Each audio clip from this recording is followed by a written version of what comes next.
Dan untuk mengetahui informasi terkini mengenai jalannya sidang peninjauan kembali kasus Kasih Bank Bali yang diajukan Joko Chandra, kita bergabung bersama reporter Kristo Suryo Kusumo dari Pengadilan Negeri Jakarta Selatan. Kristo, apakah Joko Chandra pada hadir di persidangan kali ini? Ya baik Cikal, bahwa memang hari ini dijadwalkan Pengadilan Negeri Jakarta Selatan akan melakukan sidang kedua setelah sidang pertama yaitu tanggal 29 Juni 2020 itu ditunda karena pemohon yaitu buronan kasus Bank Bali Joko Chandra tidak hadir. Sedianya diberikan kesempatan kedua dan akan dilangsungkan pada hari ini untuk persidangan mengenai peninjauan kembali. Namun setelah persidangan berlangsung dapat disampaikan bahwa Joko Chandra kembali tidak hadir untuk di persidangan pada hari ini dengan alasan yang serupa dengan penundaan sidang pertama sebelumnya, itu karena alasan kesehatan. Dan juga dalam kesempatan kali ini juga dari kuasa hukum Joko Chandra tadi juga memberikan surat keterangan kesehatan Joko Chandra kepada Hakim Ketua Nazar Efriandi dan juga yang juga langsung dilihat oleh tim dari Kejaksaan Agung dan juga ketiga pihak tersebut yaitu tim kuasa hukum Joko Chandra lalu dari Hakim Ketua PN Jakarta Selatan dan juga Kejaksaan Agung kemudian bermediasi untuk menetapkan kapan agar persidangan ini kemudian dapat dilanjutkan begitu. Dan juga setelah hasil mediasi tersebut selesai maka dapat disampaikan bahwa Pengadilan Negeri Jakarta Selatan memutuskan untuk menunda sidang peninjauan kembali kasus Kasih Bank Bali ini atas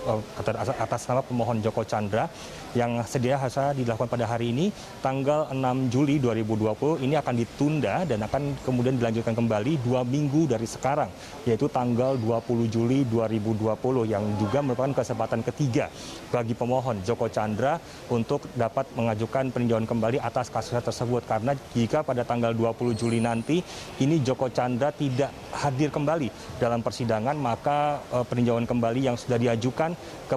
Pengadilan Negeri Jakarta Selatan ini terancam dapat gugur dan Joko Chandra harus kembali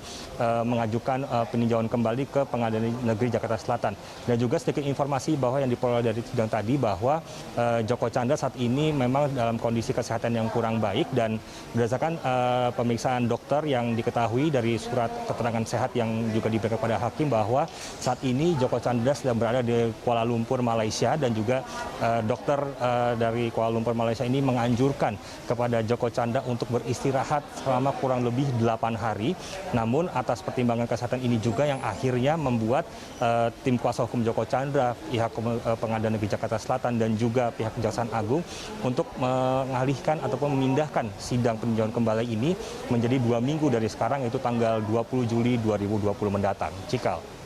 Ya, kembali ditunda, Joko Chandra tidak bisa hadir dengan alasan yang sama seperti sebelumnya. Apakah ada hal-hal yang disinggung dari pihak hakim sendiri mengenai apa sebetulnya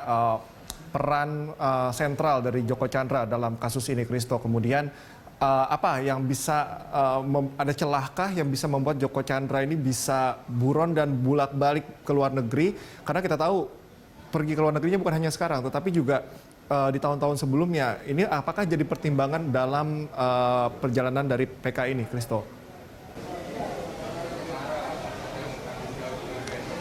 Iya, memang Joko Chandra sendiri ditetapkan sebagai buronan setelah meninggalkan Indonesia pada tahun 2009, satu hari sebelum Mahkamah Agung menetapkan Joko Chandra bersalah dalam kasus Kasih Bank Bali ini. Dan juga memang kasus ini cikal dimulai ketika Bank Bali pada tahun 97 saat itu mengalami kesulitan untuk menagih piutang kurang lebih sebesar 3 triliun rupiah terhadap 3 bank yang dimana diketahui 3 bank tersebut sedang berada di bawah pantauan dari Badan Penyihatan Perbankan Nasional ataupun BPPN. Dan kemudian untuk menyelesaikan piutang tersebut, Bank Bali kemudian bekerja sama dengan PT Era Giat Prima, yang dimana PT Era Giat Prima ini adalah perusahaan yang didirikan oleh Joko Chandra dan bekerja di mana dia juga bekerja sama dengan mantan Ketua DPR Setia Novanto yang saat itu sedang menjabat sebagai wakil bendahara Partai Golkar. Dan akhirnya Bank Bali dan juga PT Era Giat Prima ataupun PT EGP ini kemudian menandatangani perjanjian kerjasama yang akhirnya membuat perkara korupsi ini muncul, di mana dari bantuan yang diberikan oleh Bank Indonesia dan juga BPPN sebesar 905 miliar rupiah, PT Era Giatrio menerima uang sebesar hampir 500 miliar rupiah dan juga PT Bank Bali ataupun Bank Bali ini menerima uang sebesar 359 miliar rupiah. Dan akhirnya dana tersebut akhirnya dicairkan dan membuat akhirnya Joko Chandra dinyatakan bersalah atas penyalahgunaan dana bantuan likuiditas Bank Indonesia ataupun BLBI. Dan kemudian memang pada tahun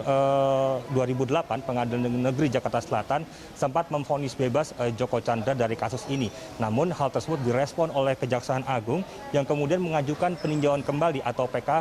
ke Mahkamah Agung. Dan hasil dari peninjauan kembali yang diajukan ke Mahkamah Agung tersebut bahwa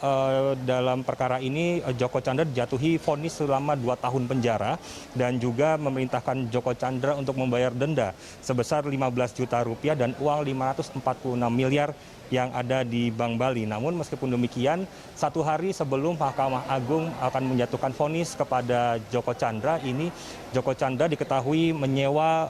pesawat pribadi ataupun pesawat charter untuk kabur ke luar negeri. Yang informasi yang diperoleh sampai sekarang adalah ke Port Moresby, Papua Nugini maksud saya, di mana Joko Chandra 1 hari sebelum Mahkamah Agung menjatuhkan vonis tersebut menyewa pesawat charteran dan akhirnya pergi ke Port Moresby sehingga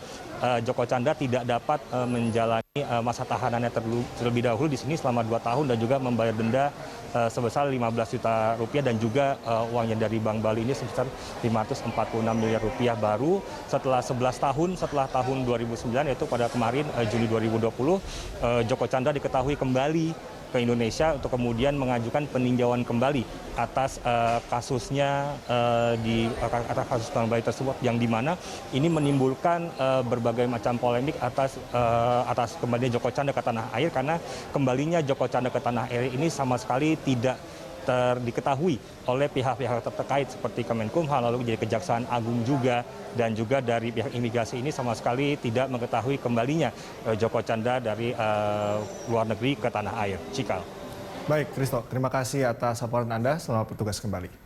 Pemirsa, demikian tadi laporan reporter Christo Suryokusumo dan juru kamera Muhammad Reza dari Pengadilan Negeri Jakarta Selatan.